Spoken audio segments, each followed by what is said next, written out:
I used to think that street photography demanded heavy, expensive gear like the Sony 7 III or the Fuji X-T3 and later the X-T5. I convinced myself that the bigger the camera and the more features it had, the easier it would be to capture those perfect shots.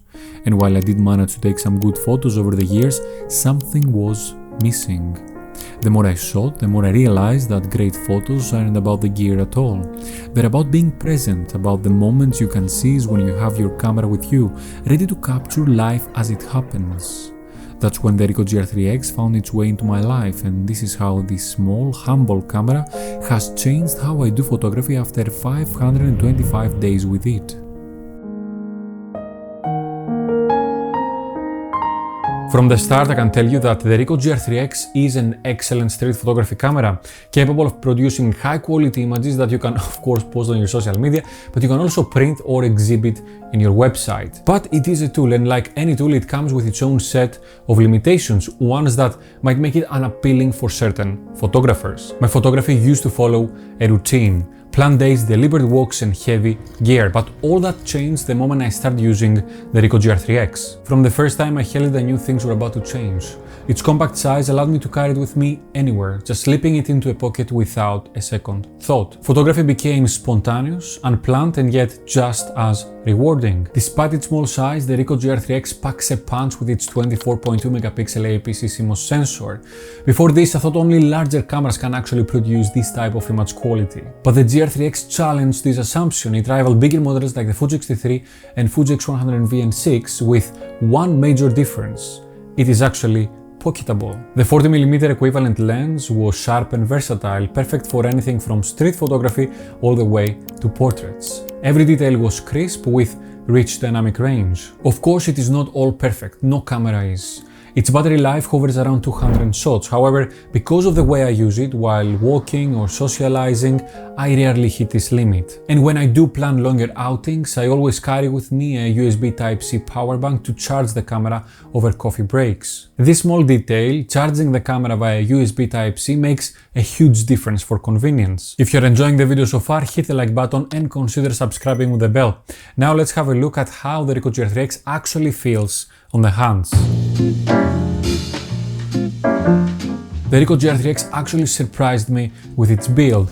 It feels quite solid in the hands because of its magnesium alloy body. It feels like it's a camera that it's made to last. The lens when the camera is off stays tucked in, but it extends with a soft hand when you turn the camera on. The grip took a little longer for me to get used to it because it's quite small for my large hands, but it's fine, it is functional. There is a protective ring around the lens where you would put add-ons, which I still haven't used yet, however it's nice to have it there. The layout on top feels intuitive with the aperture wheel, accessory connector, shutter button and mode dial all easy to reach. The back is just as simple, with a shutter speed wheel, menu buttons and a screen. The screen is not articulated, which can make it quite challenging to shoot from weird angles, however I have found a workaround that I will explain later.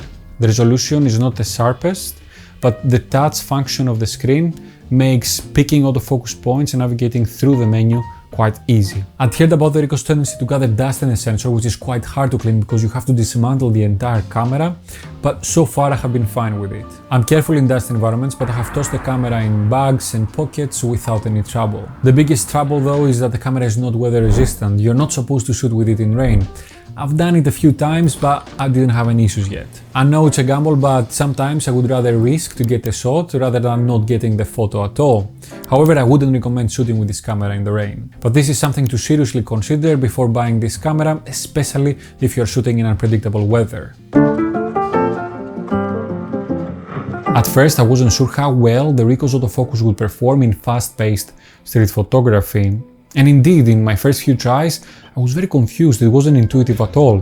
But then I discovered the beauty of snap autofocusing. This hidden gem allows you to preset a focus distance and then the camera will lock on a subject when it's at the right range. Add to that touch autofocus for quick shots and manual focusing for having full control over where you want to focus, and now I was feeling much more comfortable. As I grew more familiar with the camera, I began to trust it more. The more I shot with it, the more reliable the autofocus became, even at odd angles or at night. It surprised me as it ended up compensating for the lack of the articulating screen in terms of the autofocus. Now I didn't have to look at the screen to choose where I'm going to focus because I could trust the camera it would pick the right focus. When I first stepped into night photography with the Ricoh GR3X, I was skeptical. An f2.8 lens on a cropped sensor doesn't quite scream low light champion, but the raw files coming out of the camera in DNG format unlocked some new possibilities. Now I can recover shadows, a lot of detail in the shadows, even when I'm shooting at very high ISO. The ISO range was a shock. It can go up to 102,400. Well, now I wouldn't recommend going that high, except if you're deliberately going for a grainy shot, a very grainy shot, but the range, this vast range of the camera speaks tons about its capabilities. How Ricoh really changed my night photography though was through its 3-axis image stabilization. It saved me from my caffeine shaky hands. Now I could slower down my shutter speed and still get nice and clean shots. Spontaneous, unplanned night photography became something I could now embrace with the Ricoh GR3X.